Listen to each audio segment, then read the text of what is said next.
So we are back to the book On the Way to the Light. Let me share here a reminder that we record our sessions. They are posted on our YouTube channel. So if you don't feel comfortable with your name or image appearing, please take the appropriate measures. So we are on chapter 15, which is chapter 15, the growth of Christianity, and we are on the almost at the end of it, on Constantine. Okay, I don't have the pages here because I have the book, but you can see the book there in front of you. 132. It's 132. Thanks, Paco. It's on Constantine, who was the emperor at the time of the acceptance of Christianity in the Roman Empire. Okay, so we discussed last month the struggles of Christianity facing the Roman Empire and the persecutions, especially right before Constantine ascended to power. There was a revamp of the persecutions of the Christians. Constantine was already a general fighting in the nowadays called UK. At that time, of course, was not, in the British Islands.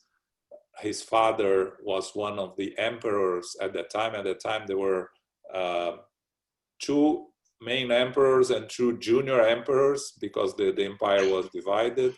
Constantine was the son of the emperor that ruled Britain, and the persecution spread all over. There is no record of Constantine taking part of any persecutions, but in 306 he became the emperor when his father died, and he slowly took over and defeated all the other so-called emperors or junior emperors to become the sole emperor of the Roman Empire. So Paco, let's read the starting. Constantine, okay. Constantine, okay. Constantine, under the guidance of Jesus, the spiritual forces that accompany and continue to accompany all activities on the planet sought to lay foundation for new events, which would prepare Roman society for redemption and trial. The invasion of the... Okay, you want to roll it up? Oh, sorry. There was some noise here. Go ahead.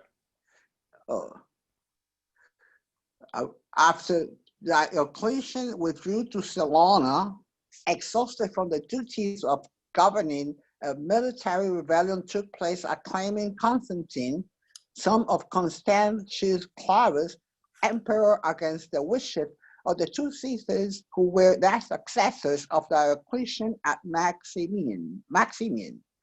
A battle ensued, and Constantine defeated Maxentius at the gates of Rome. He entered the city victorious to be received in triumph. With him, Christianity ascended to the duties of the state with the Edict of Milan. Okay. Go on in. Okay. No. So let's talk a little bit about Constantine. The edict. What was the Edict of Milan, which Christianity ascended to the duties of state? So Constantine, when he took power, he agreed on the year 313 to treat Christians benevolent within the Roman Empire. So he accepted Christianity and stopped persecution of the Christians, Christianity would become the official religion of the empire only in 380, so later. But at that time, at least the persecutions that were very strong and very prevalent at that time, with confiscation of property, with a lot of difficulties for the Christians, were all seized by Constantine. The Edict of Milan was in the 313 to allow Christians no longer to be persecuted. How did he get there? Constantine, in a battle to defeat one of these emperors, he had a vision of Christ telling him that he would be a winner and that he should stop the persecution of the Christians. There are talks about him being influenced by his mother, who apparently eventually became Saint Helene, who is called Helena, that at some point converted to Christianity. There is no official information of her even being the wife or not of his father. He was the only son. His father had another wife and he had 6 sons, 6 children with her. But apparently she converted to Christianity, and she was a main influencer in Constantine definitely accepting Christianity and stopping the persecutions. But again, it became only the official religion of the empire later in 380. Now, what Constantine was important was not only stop the persecution of the Christians, but to unite all the different parts of the empire, Eastern and Western, because the empire at that time was losing a lot of power and was suffering attacks from other regions, other people, and so he was able to unify again the empire, and eventually he expanded and transferred the capital of the empire to Constantinople, which is a city he founded. He changed the name to his name, and eventually nowadays it's called Istanbul, is the capital of Turkey. Okay, so that became the capital of the empire later in the Roman Empire, and Constantine was the one that transferred the capital to Constantinople at that time. Okay. Any comments here? Any interesting questions? Okay. The papacy. I have a question. When we talk about Christians at that point in time, was it considered Christianity, or was it considered Christianity, or was it a Jewish sect at that time? No. After Paul of Tarsus was able to disseminate Christianity outside of the Jewish community, okay. Christianity became something separate from the Jewish religion. Judaism, yeah. Yeah, it's important to understand here that what we call Christianity at that time were the followers of the teachings of Jesus, right? The ones that followed the apostles, especially Peter and James, that had the mention of the way, the house of the way, the house of the way in. That you can read a lot in Paul and Stephen, all the description of the work that they have done. And that became the followers there. So Christianity at that time were the followers of the teachings of Christ. We cannot call it an organized religion until it became officially the religion of the Roman Empire. Yes. But the process of transforming it into the religion of the empire, of course, had a lot of, and we're going to talk a little bit later, a lot of appropriation of the paganistic rituals that existed in Rome at that time. That to extend to the pagans of the time, they incorporated a lot of the festivities and a lot of the traditions of the pagans at that time. Pagans, yeah. Christmas is one of them, isn't it? Yes. Yes. Yeah. And now yes, sorry. Go ahead, Paco. I understand that even today they are Jews for Christ or something like that, or Christian Jews. Jews for Jesus. Jews for Jesus, exactly. There's even a group about that. Okay.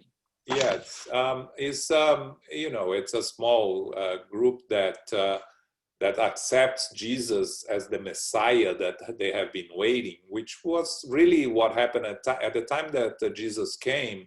The Jewish followers that accepted Christ as the Messiah, just follow what was promised in the Jewish, the Old Testament, that the Messiah would come, right?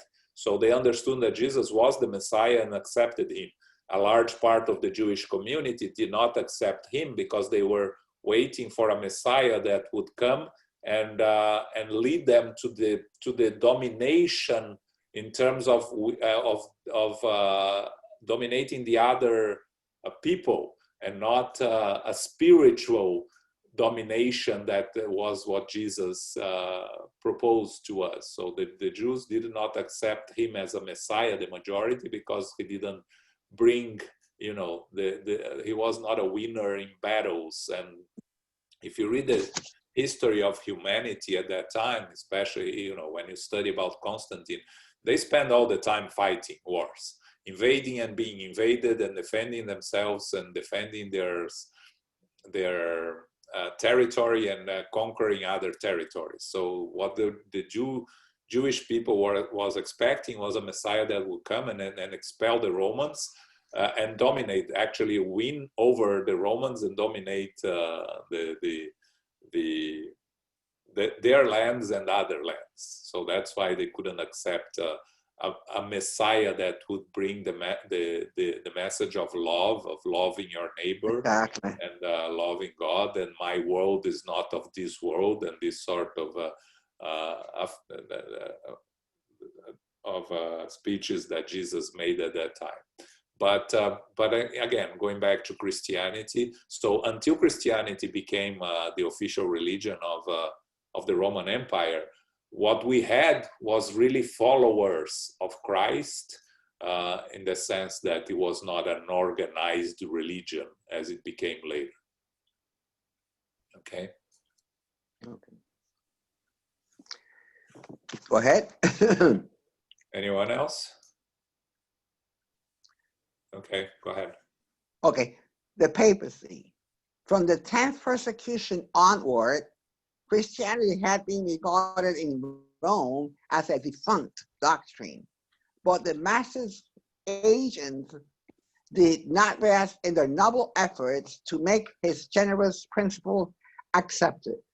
Historical fatalism required the collaboration of such principles in the political chambers of the world. But once more, human moral intentions did not comprehend the gift from the spirit realm, because right after victory, the Roman bishops solicited unjust prerogatives over our humble colleagues of the bishopric. The same spirit of ambition and imperialism that had been prevalent in the organism of the empire now dominated the Church of Rome, which hoisted itself to the position of overlord and censor of all others. in cooperation with the state, it made the force of its arbitrary determinations felt. Christ's messengers had struggled for 300 years, trying to help it along the pathway of love and humility before letting it go down the roads of darkness for the effort of salvation and experience. Okay. Okay, and as soon they abandoned it to the painful endeavor of self-perfection. The emperor Focus aided the creation of the papacy in 607. This imperial decision gave the bishops of Rome prerogatives and rights that had never been justified until then. Once again, the pride and ambition of the city of the Caesars was enthroned. In 610, Focus was summoned back to the spirit world, leaving the consolidation of the papacy behind. From that time onward, a period of 1,260 years of bitterness and violence ensued for civilization. Okay, so just a reminder, as we are studying here this book, this is how Emmanuel sees the history of humanity from the spiritual world. It's very important to remember that he's not in any way criticizing the teachings of Jesus or what Jesus has brought to us.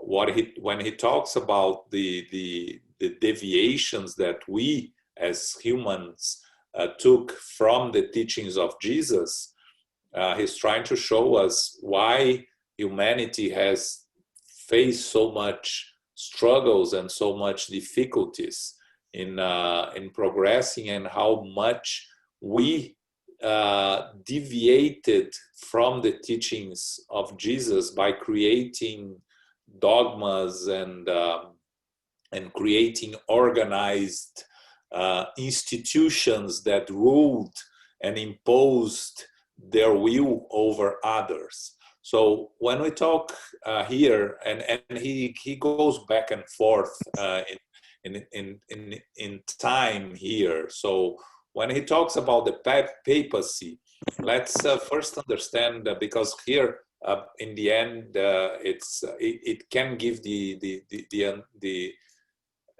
idea that the papacy was created in 607, and actually it was not. Originally, it is said that the first pope was Peter, right? Yes. He is considered the first pope. But the idea there in the beginning of the pope was the leader of the community, the one that would teach and guide the followers of Jesus according to the teachings of Jesus. So the first to be called Pope was actually at the time of John the Apostle was still alive. Let me see if it was Boniface the Third. No, actually it was not. Sorry, Boniface the Third was the one at the Focus. I forgot his name now, but he was in 88 to 99 after Christ. So he was the first leader of the community.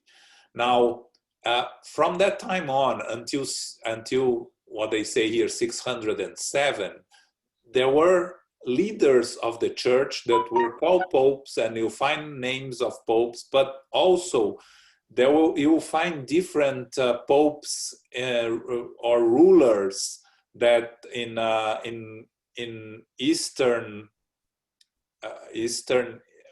Eastern world and the African world, the north of Africa, that would not follow the Pope, the so-called Pope of Rome.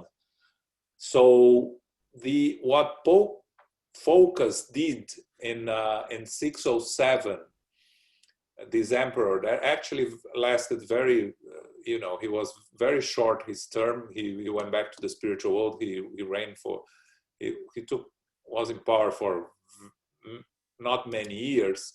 The Pope Boniface III convinced him to give popes a power as what they have today,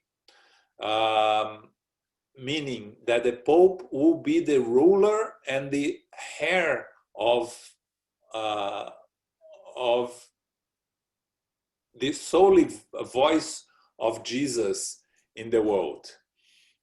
So everything that we see today from the Vatican, and before that until 1870, why does he says in the end here 1260 years of bitterness and violence? Because until 1870 the Pope had political power also, not only religious power.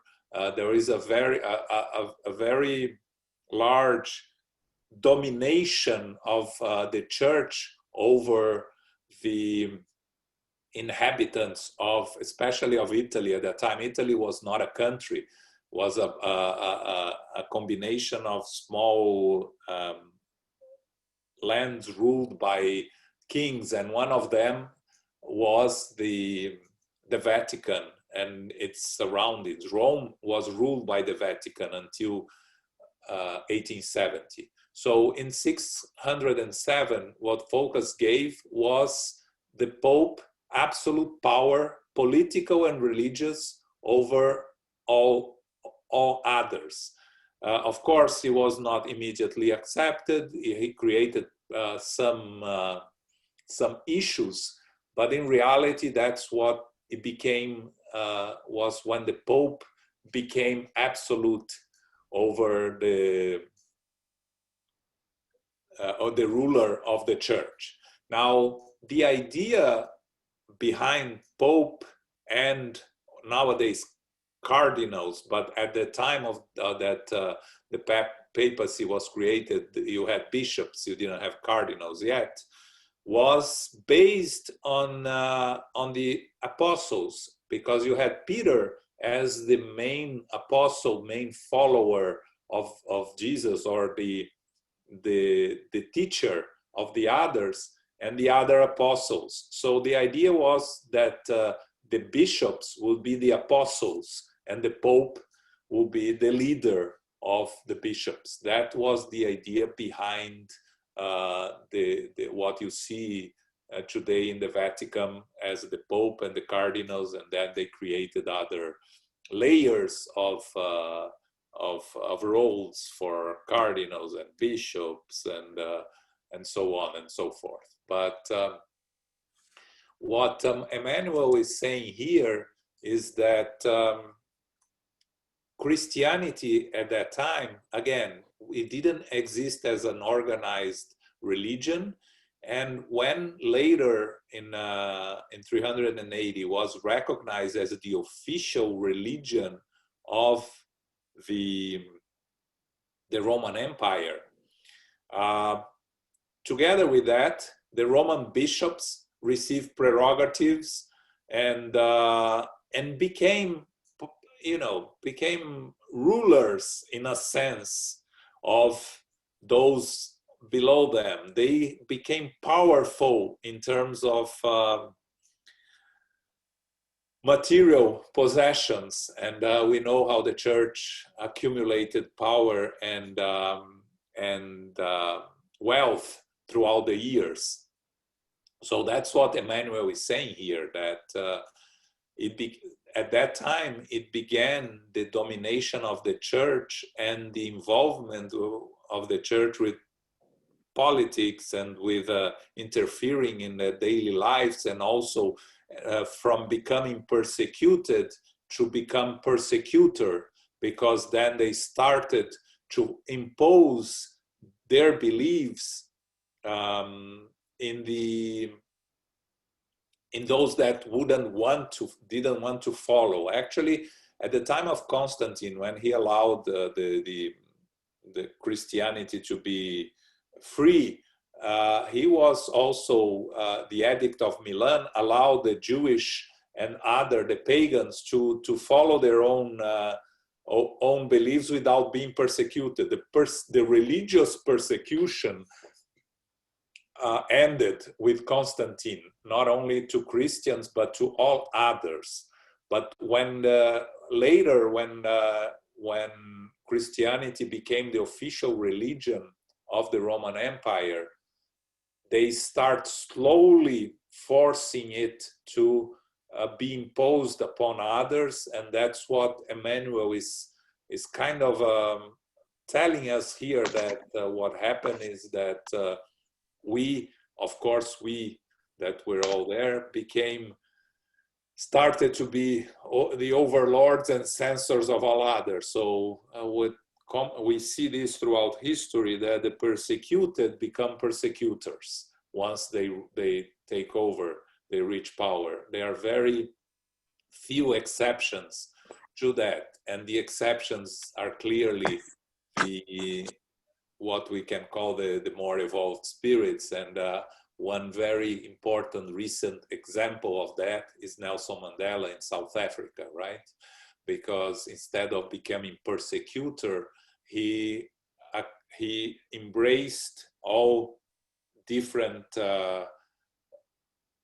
beliefs and political allies and enemies, and avoided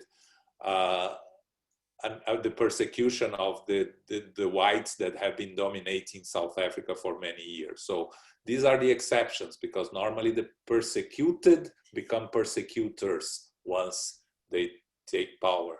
So what Emmanuel was trying to tell us here was really how from persecutors, persecuted Christians became persecutors later, and with the dogmas that the church slowly imposed on the believers. It's how we started deviating from the true teachings of Christ, which is love one another and love God above all, not to persecute and not to go after those that think differently, right? Okay, comments here?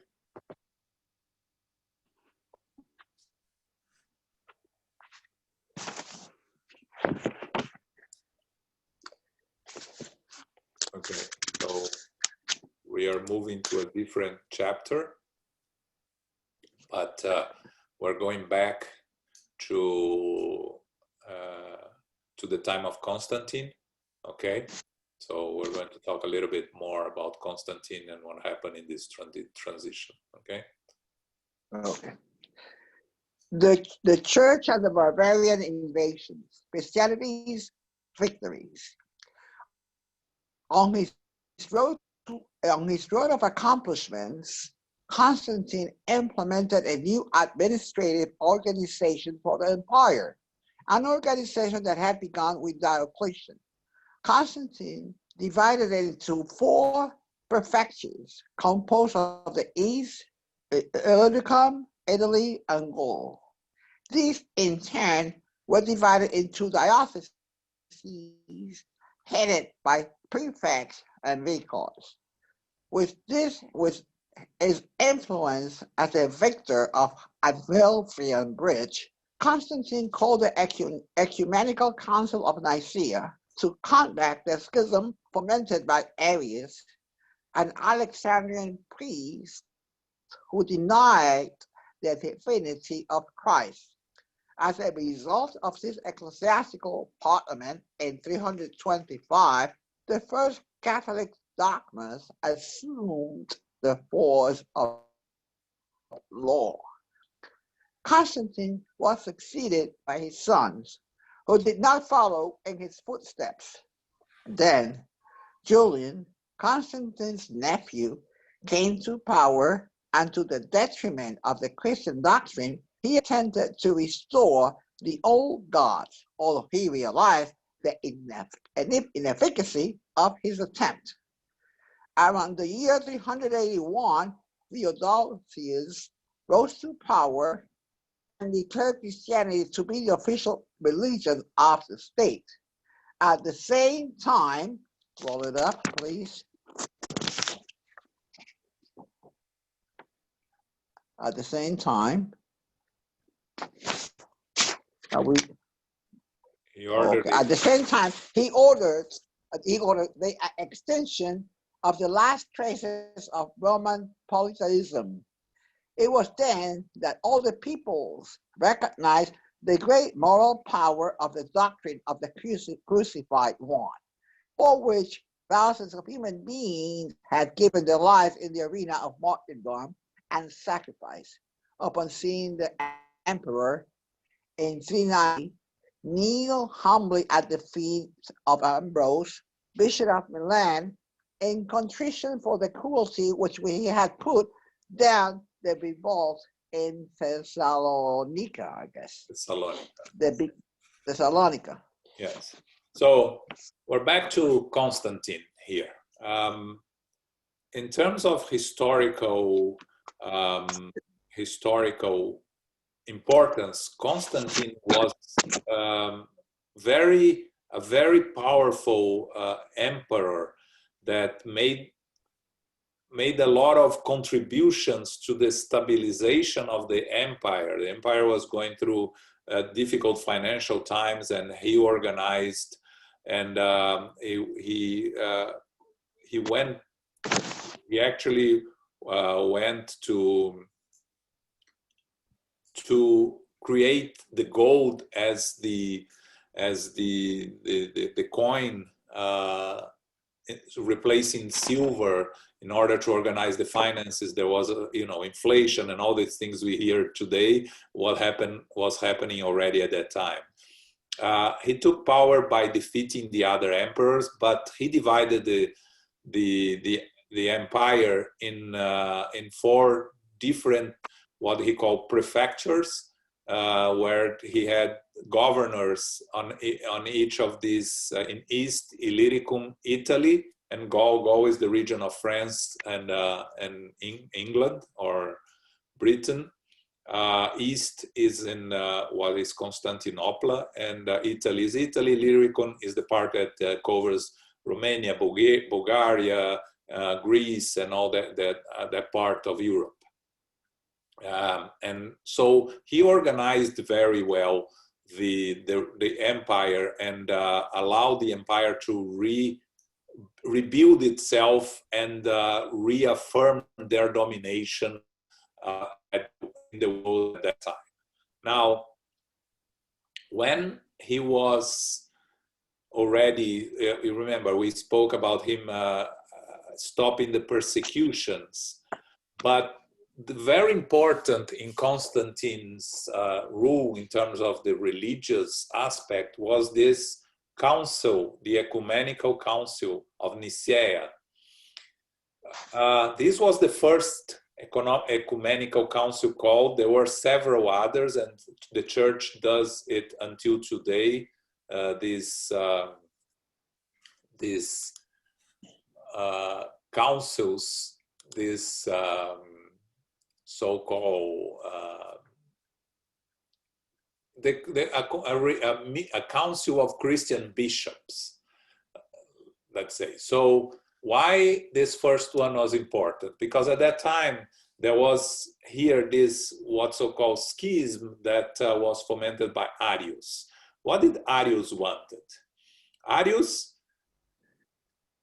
was defending the idea that Jesus and God were not one and the same, that God had created Jesus and Jesus had created all of us.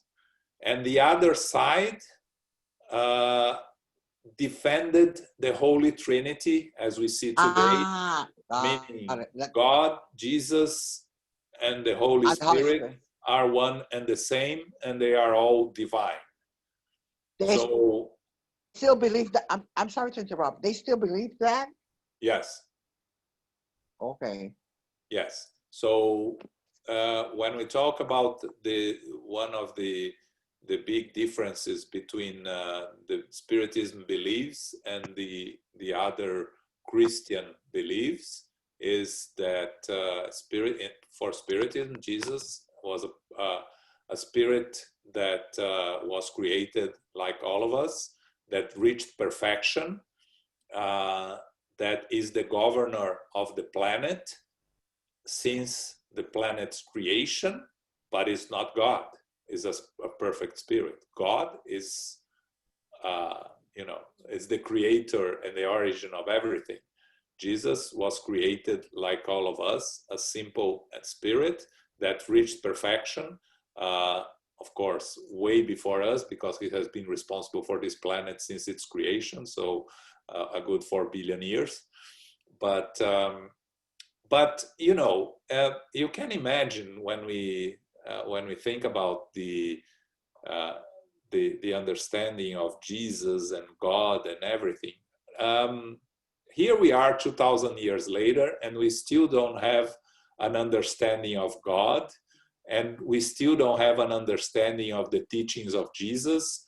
We're still trying to learn more about what Jesus brought to us and how to follow his teachings. So at that time, we were there in 300, when Christianity is being accepted and spreading all over the empire. And Jesus already being talked about as the Savior and as the one to follow. It's very understandable that they would mix the idea of Jesus with God and end up believing that Jesus was God incarnated on earth that came to give us his teachings. So that was the belief that created the Holy Trinity, God, Jesus, and the Holy Spirit. But Arius, this priest from Alexandria, North Africa, in Egypt, he defended that actually God created Christ, Jesus, and Jesus created everything else, which is, it's a interesting discussion, but it's all discussions, religious discussions, but it became so important and so it was risking split the followers of Jesus, the Christians. And Constantine was concerned on the unity of the empire. He was not really that concerned with one aspect or the other. He didn't want to have a rebellion inside the religion. So he called this Council of Nicaea for the bishops to reach a conclusion. What if it was one or the other? It's interesting that this council was attended by some 1,800 people, of which which is said like 300 bishops. But the Pope himself did not attend it. Remember, the Pope was not yet the ruler of everything, was the guide. At that time, he was only the spiritual guide of the Christians. But he didn't attend it. There is no clear explanation why, but some say that he was sick, we couldn't travel there, or others say that he didn't think it was a discussion that he should be part of, but there is no real conclusion on that. But in the end, what the council decided was that the Holy Trinity was the way to go. They voted in favor of the Holy Trinity, and slowly, for some time, still Arius had followers, and for some time there are many who believed in Arius. The Arians actually come from Arius, that we know the race they call the Aryans. It comes from this person, but in the end, it prevailed that the Holy Trinity was what the Christians should follow, and with that, Constantine avoided the schism that was being fomented by Arius. So you had the God the Son, God the Father, and God the Holy Spirit, right? So in the end, they also, besides that, it was the most important part, but also they decided to create a celebration of Easter in that Nicaea Council, that following what the Jews used to celebrate and they still do today, the Pesach. So Easter became Pesach of the Christians, the celebration that took part. At that time, it was decided to celebrate the crucifixion of Christ, right? They also decided on the organizational structure of the church, the requirements for the clergy to be accepted, this norms for public repentance, the readmission to the church of heretics, baptism, and practice of standing and prayers. All this was decided in this very important Council of Nicaea in 325. Now, later, as they say here, Constantine was, when he died, he was succeeded by his sons, but they didn't last long. And in the end, Julian, who was actually his he was not really his nephew.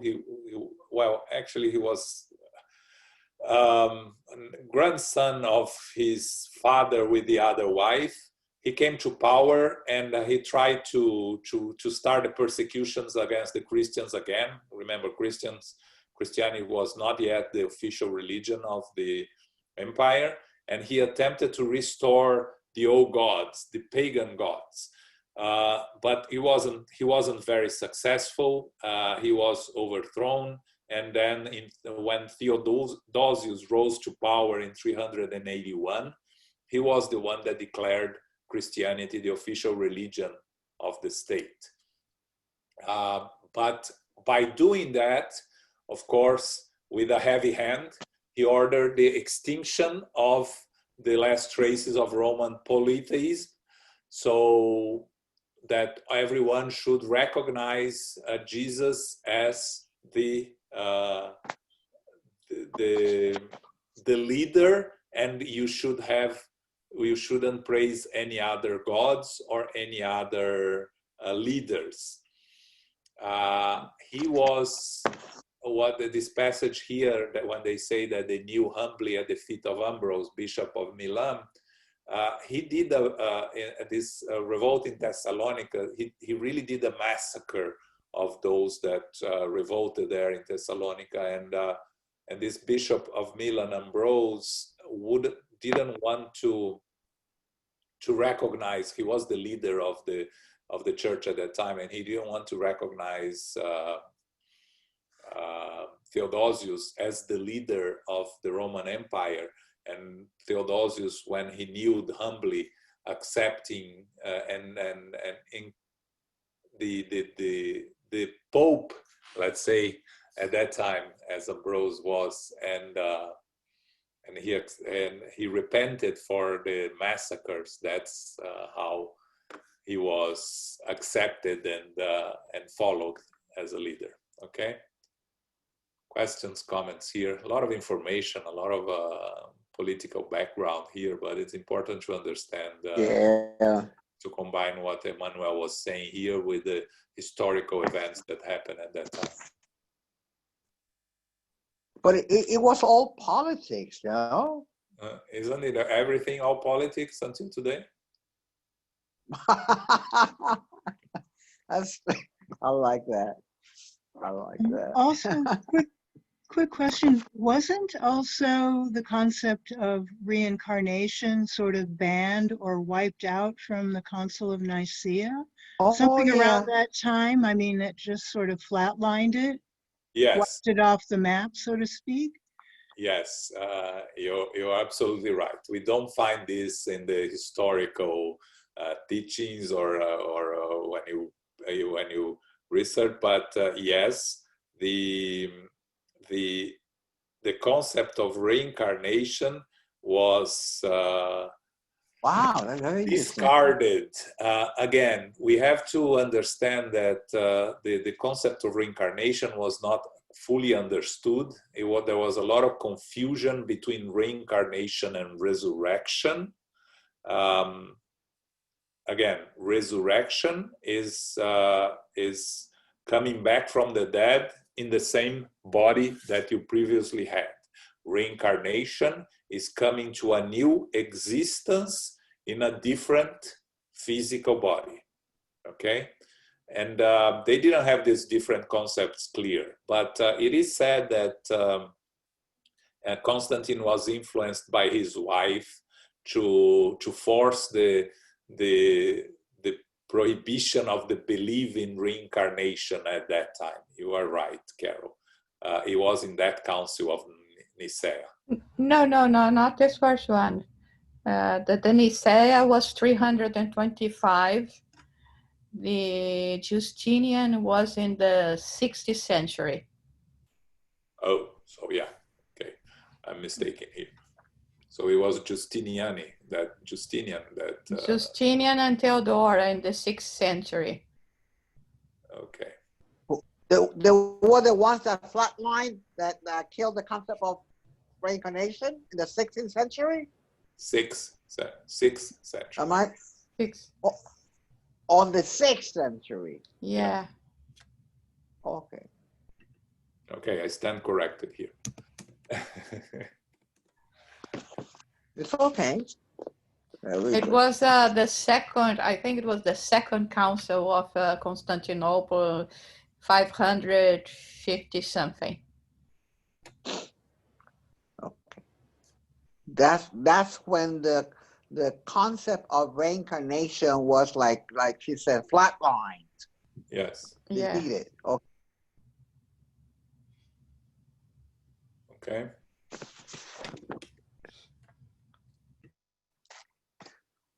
Go ahead. Yes. Okay. The beginnings of Roman Catholicism.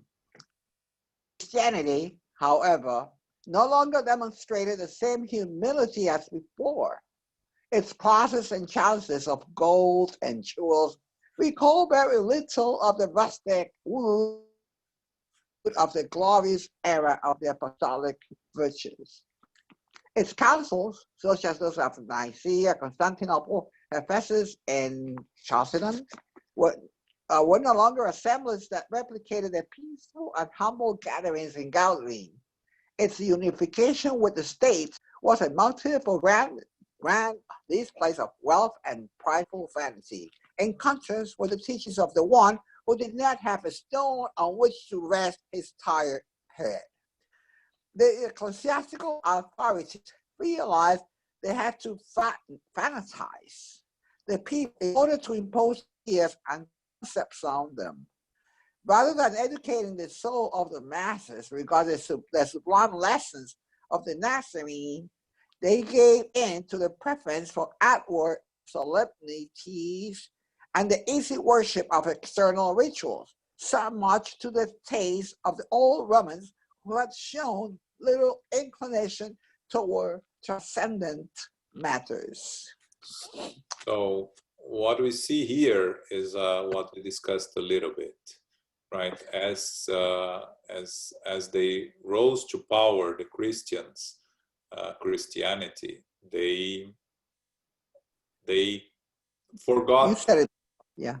In a sense, they forgot the teachings of Christ that preached humility and loving your neighbor, and started to mix with the pagan rituals that existed at the time of the Romans, the old Romans, because the Romans, they were very practical. They were not very much spiritual. You know, the old Greeks, the Greek civilization, they were much more philosophical and spiritual than the Romans. The Romans were much more practical. They had a series of rituals, of ways of adoring their gods that they would follow. It was all external rituals that they would find easier to follow, and we understand that it's much easier to follow external rituals that are imposed, and with that you are free of your sins or your errors, than to do an inner transformation that demands a lot more effort, a lot of more soul searching in a way. So what happened at that time for the Christians, and again, it was not yet Catholics, they were still called Christians, for them to dominate and impose their will over the Romans, they had to incorporate the Roman rituals of the gods. So the way they do it was to create, as they say here, to create fanatics, to have followers that would blindly, in a way, follow the teachings of the church, not really the teachings of Jesus, right? So that's how you dominate the masses, and that's what Exactly. Very good. Yeah. That's what has always been used throughout civilization. So what Emmanuel is telling us here is that that's when we start deviating from the true teachings of Jesus to the assimilation of the customs of the people at that time, and their own beliefs being brought into the Christian dogmas and rituals, being part of things that you cannot argue or discuss, which are the dogmas, as a way of imposing their will, and start persecuting those that wouldn't follow the teachings that were done by the church. Okay. Very good. This is all fascinating, isn't it? Yeah, it's very interesting, right? Yes. Yes. It's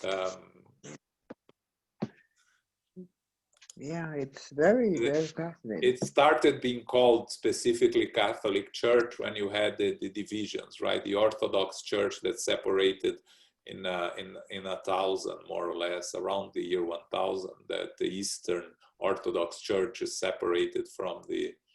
Exactly. So and later with Luther and the Protestants. That's that's why it's called nowadays. It's called Catholic Church.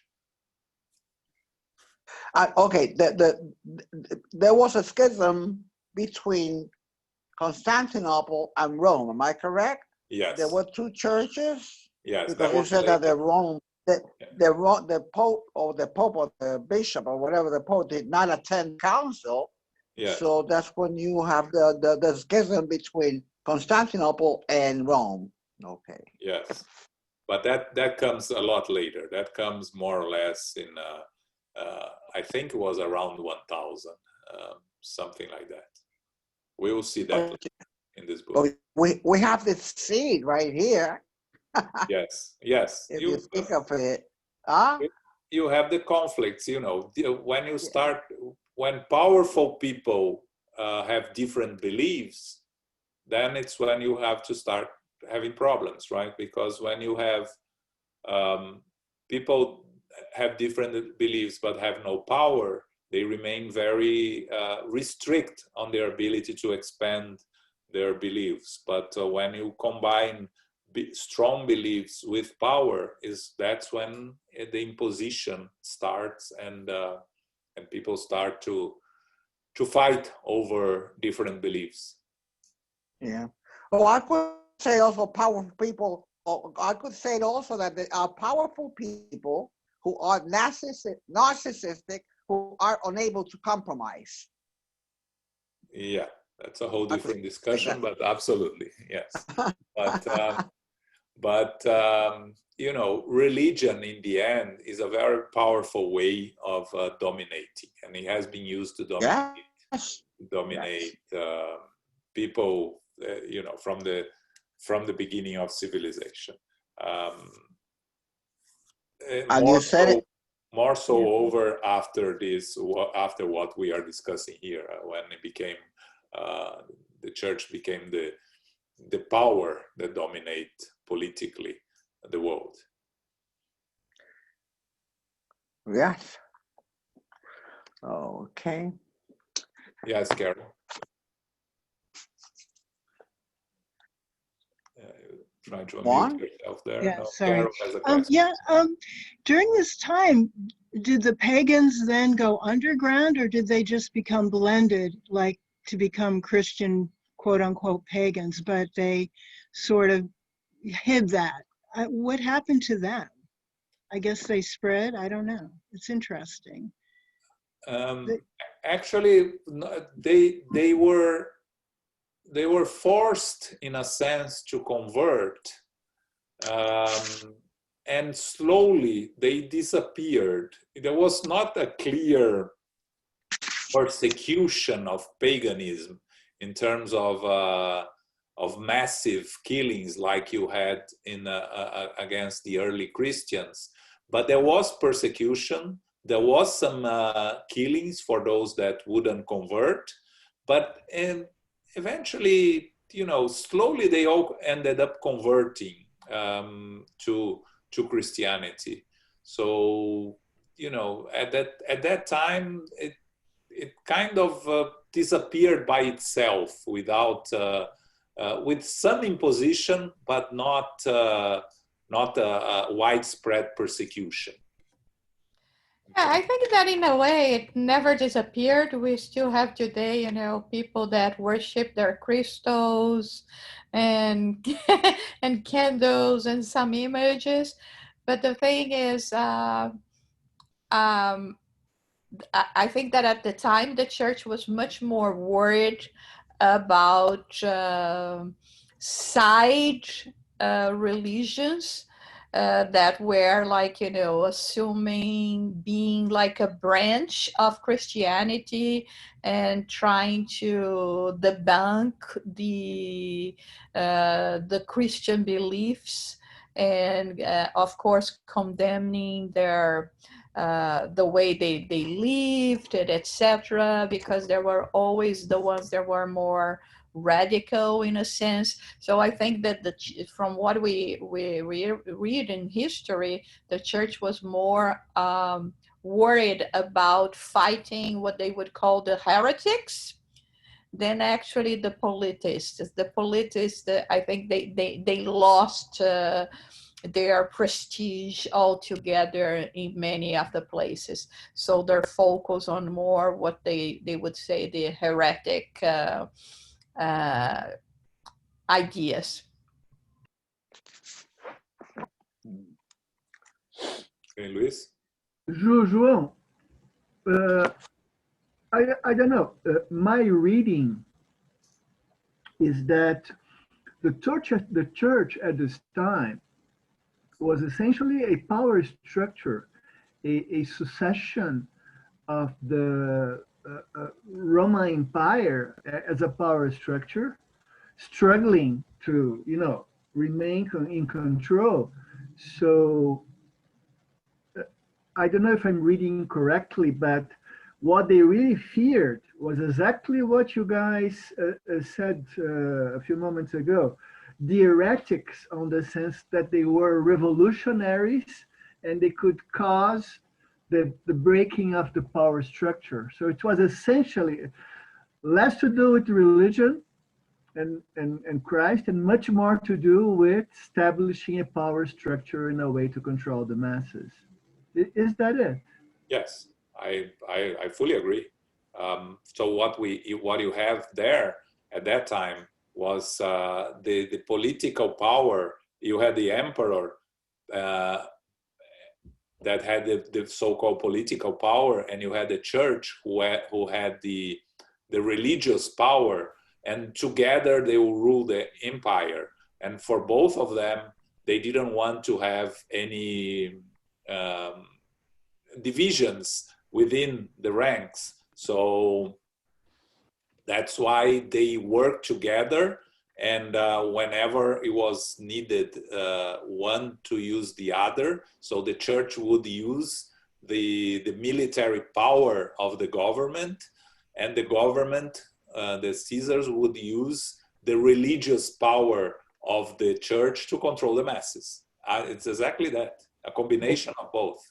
Yeah, but essentially using just the name of Christ, yes, to conduct their power agenda. Yeah. Yeah, but the thing we cannot lose sight is that according to their possibilities, they did believe in Christ. They did believe in the church. Many of them even did believe that they were doing the best thing in terms of, preserving the church. But then again, like we see even today in terms of human nature, there was always this, or there is always this preoccupation of, taking personal advantages from it as well. So from what we read and what we observe in history, it's not that they did not believe in Christ and they just wanted to go there. And I mean, it's like, any other position of power that they can have. But it was, a combination of both of them in the majority of the cases. And always this idea that I know better. And so there are, the subjects that do not know that much. And somehow I have to impose my way of thinking. And this could be translated into wars, into the dogmas, into all the, the payment of indulgences and all of that were a consequence of this alongside the whole history that we have of religions, not only the church. We are particularly talking about the Roman Catholicism right now. But we have to keep in mind that many of them were actually people of faith. They just put more faith in the material side of life than actually the spiritual one.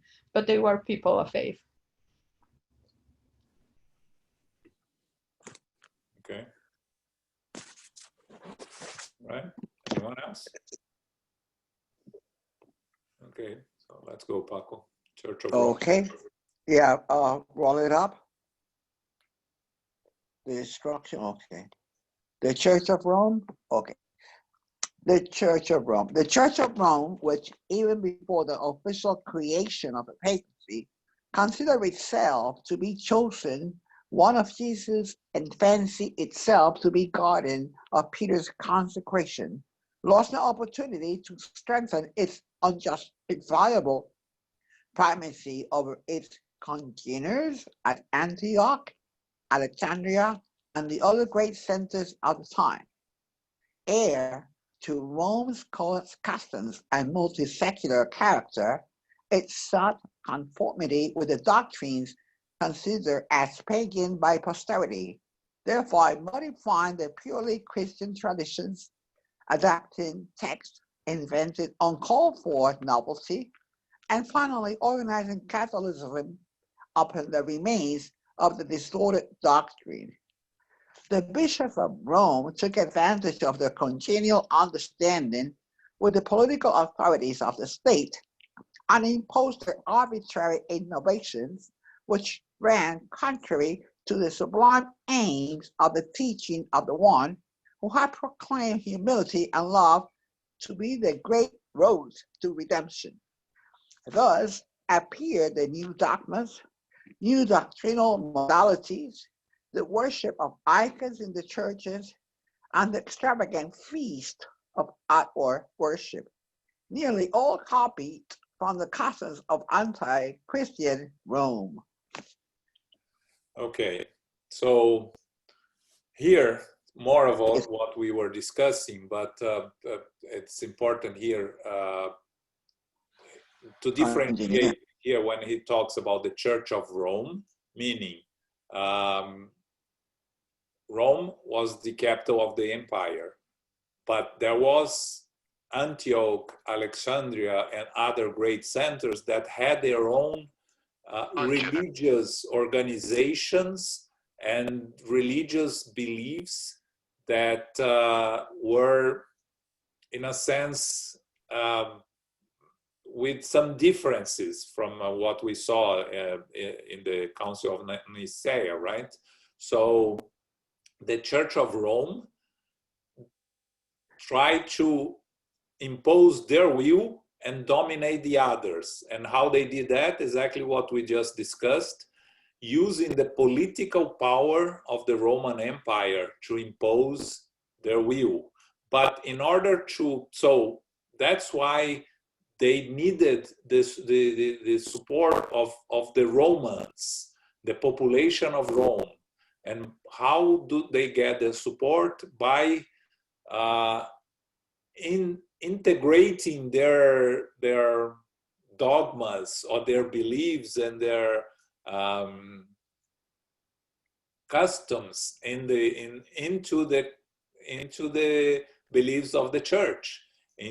So they started modifying, as Emmanuel says here, they started modifying Christian traditions, adapting texts, inventing novelties, and organizing Catholicism upon the remains of the distorted doctrine, meaning they used everything that was needed to gain acceptance to the from the population, from the Roman population, and by doing that, they were able to have enough power to dominate the other centers of the time, both politically and religiously, because that's where they needed to impose the beliefs and the church's teachings in what they were following. So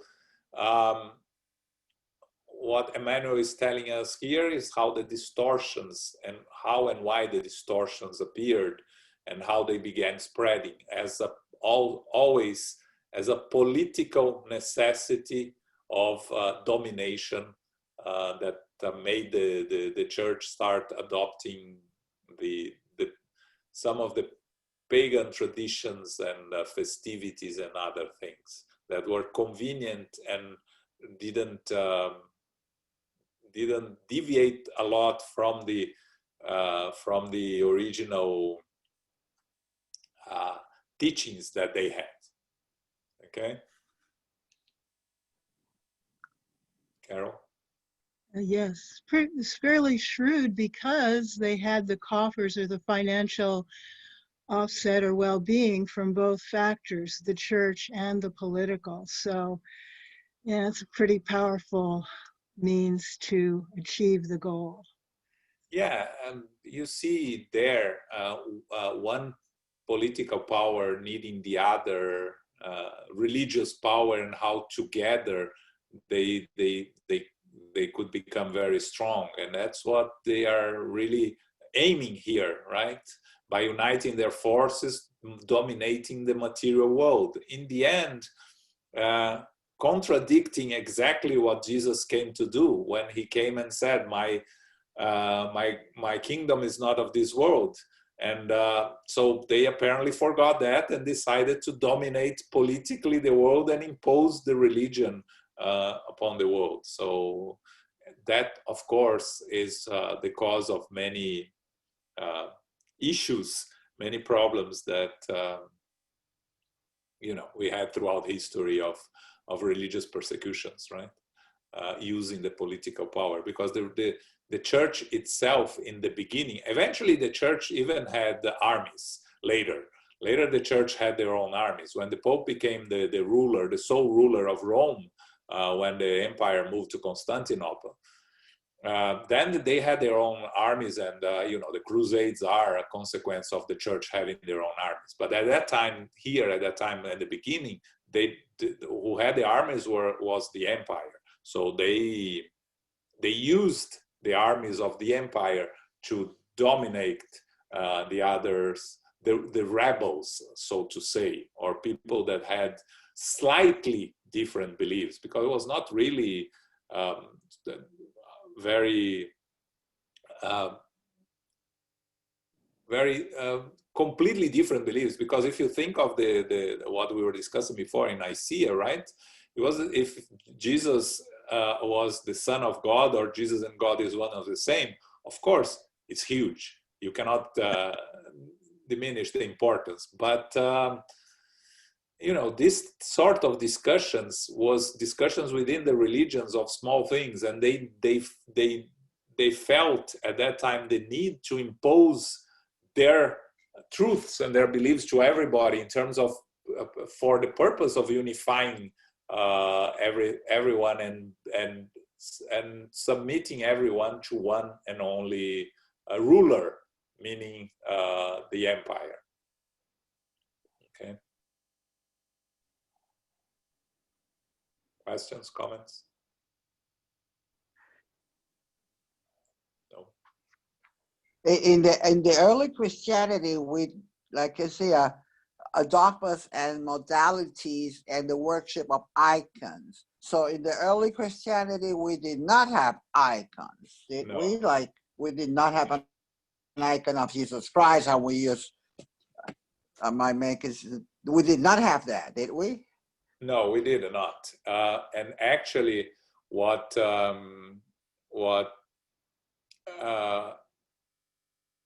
is very interesting, that you see the cross being the first icon to be worshipped. Yeah. So after that, the pagans had a lot of icons that they would use. So they adopted the icons of the pagans and brought them into church. Exactly. And very good. The creation of sainthood. There was no saints in the beginning. The creation of sainthood was something that came later, and also, it's as a way of adapting to the beliefs that they had at that time, right? So it's all yes. It's all very clear. Very clear. It's adaptations to rule. So the feasts that they had, the pagan feasts, they had a lot of pagan feasts. It was the pagan feasts were very important to the population. They would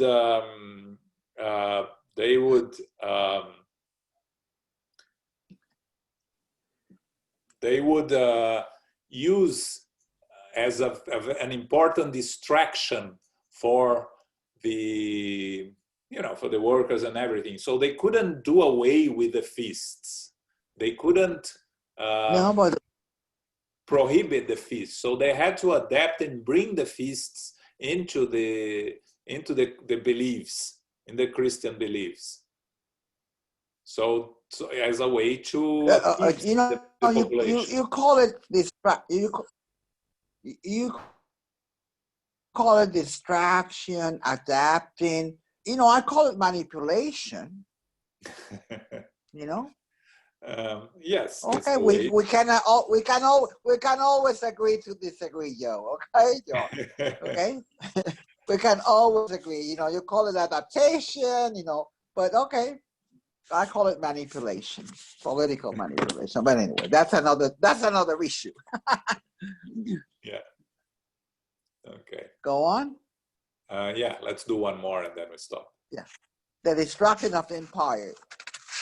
The weakness and impenitence of human beings did not allow them to understand that Christianity had been called the role of governance solely to educate the sentiments of those who governed, preparing them to take enlightenment and fraternity to the other peoples of the earth, who at the time were regarded as barbarians by the culture of the empire. Wow.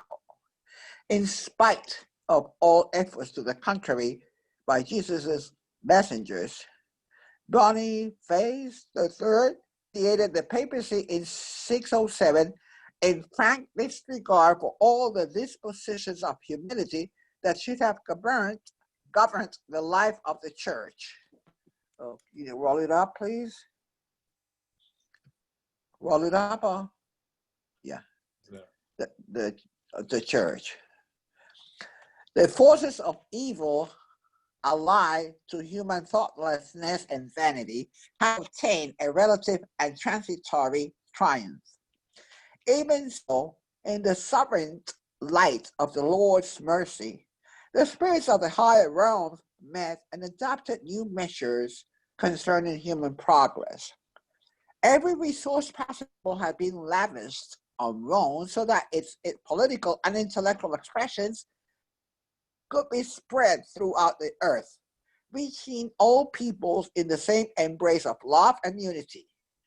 Its collective soul, however, had distorted all its sacred potential for spiritual growth and had denied all the great teachings. There had been no lack of dire warnings from on high, such as the unforgettable and dolorous events of Vesuvius regarding the cities of Campania. Centuries of struggle and teaching had come and gone without the soul of the empire having grasped its essential duties. Consequently, Jesus ordered the transformation of the organized and powerful empire. Its proud eagles had sailed all the seas. The Mediterranean was its property, and all the peoples at kneel down in homage.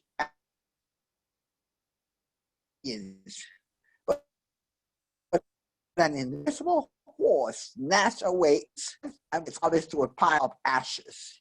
To this day, the mind that studies the past keeps asking the reason for such an awful downfall. But the truth is that all of Earth's foundations rest upon Jesus Christ. So, you know, Emmanuel talks up here what happened to the empire, how it was destructed. And we know that, you know, we talked about this before. Empires are destructed from within.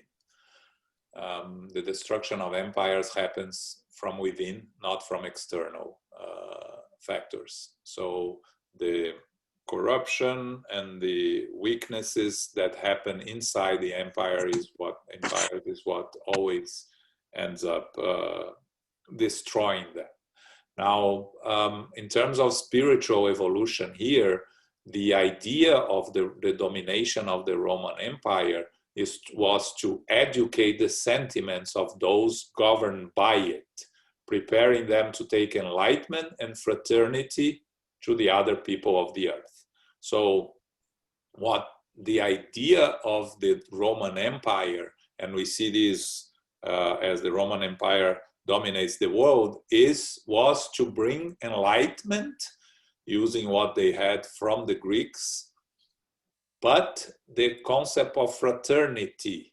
So the so-called barbarians that we are going to discuss next month, just a heads up, barbarians, the definition of barbarians that exist throughout the different civilizations with different names, but all called barbarians, are those that are considered inferior people and or that speak a different language. That is the definition of barbarians, right?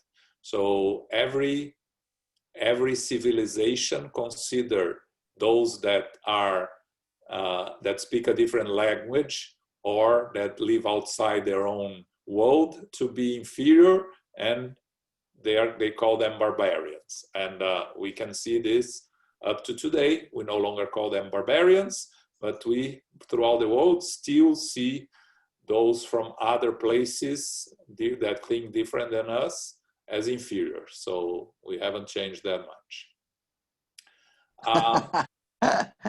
We have here, we spoke a little bit about Boniface III, that when Focus created the papacy in 607, meaning giving all the power to the Pope. Remember when I said that we had Pope since the beginning, but all the power to the Pope, political and religious power, was done in 607 by this Pope Boniface that convinced Focus, the emperor at that time, to give all the power to the Pope. The interesting thing that Boniface, a couple of other things that he created together with the papacy in 607, things that exist until today. The first thing was that the successor of the Pope could not be openly discussed or not discussed at all while the Pope was alive.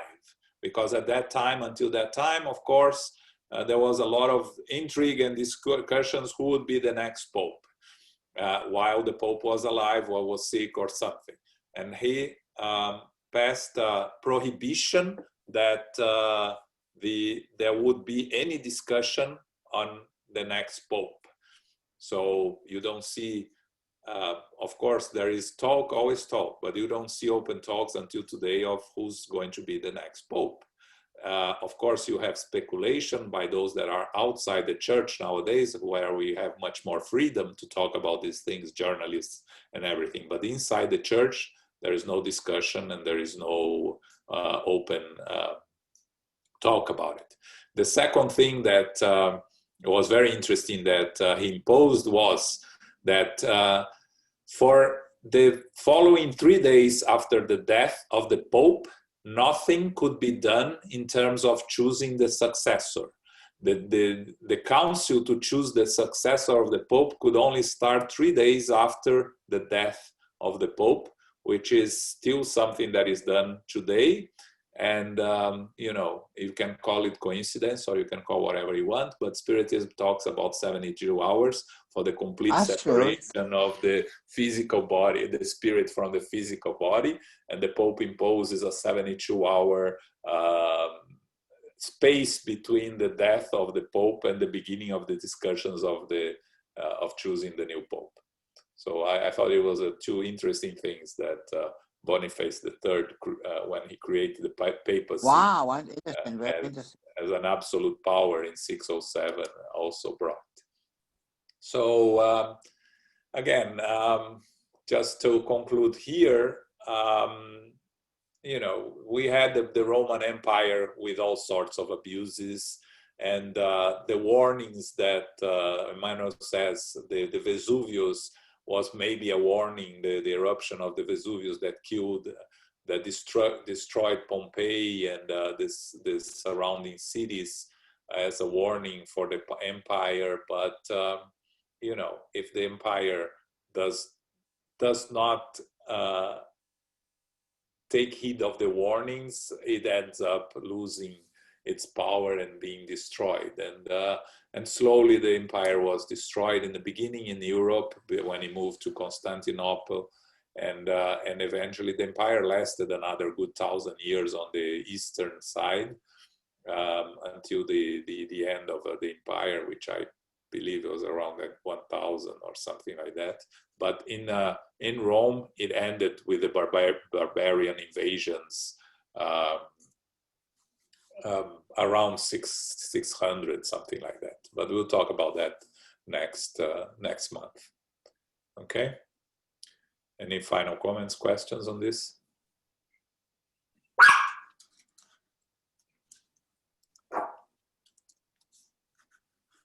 Okay, so I'm sorry for the dog. We are starting the 22nd Spiritist Week of New York, starting today. We have lectures and talks throughout the week. You'll find more information on our email that we send weekly. The first one has just started. We have one in English later today, and we have another one in English on Friday. All the others are in Portuguese. SGNY will be sponsoring the one on Thursday at 8 p.m. by Alberto Almeida, but it will be only in Portuguese. So we will have our regular study of the Spirits book on the first part from 6:30 to 7:30. Okay. Next Sunday, which is the last Sunday of the month, Elmo will finish his lecture on the fundamentals of mediumship of physical effects. He's going to conclude he started last month. He's going to conclude next Sunday. So Sunday we'll have a lecture on fundamentals of mediumship. Okay, the second part by Elmo. Okay. Carol will do the final prayer for us.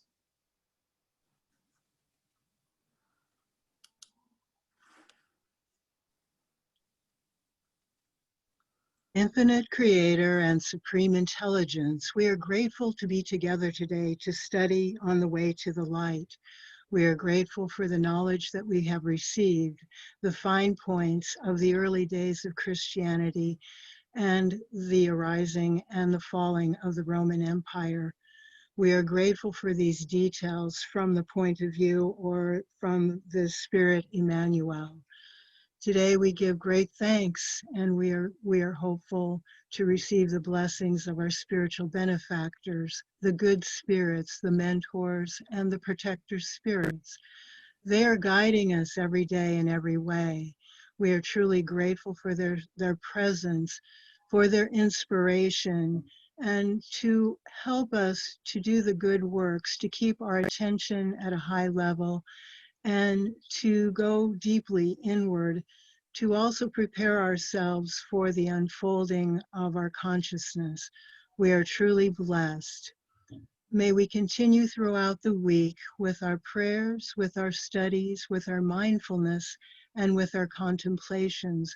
We know that we are never alone and that we are truly spirits in a progress going forth. May we include those in our prayers for our loved ones, for our family members, for our friends and our co-workers. And may we bring our prayers to a deeper understanding that we can include those in the world who are in great need, who may be suffering, who may need the guiding light, as we all do. May we close this meeting today asking for the love of Christ and the love and light of Christ within. May we share this always with others as we go forth on our journeys.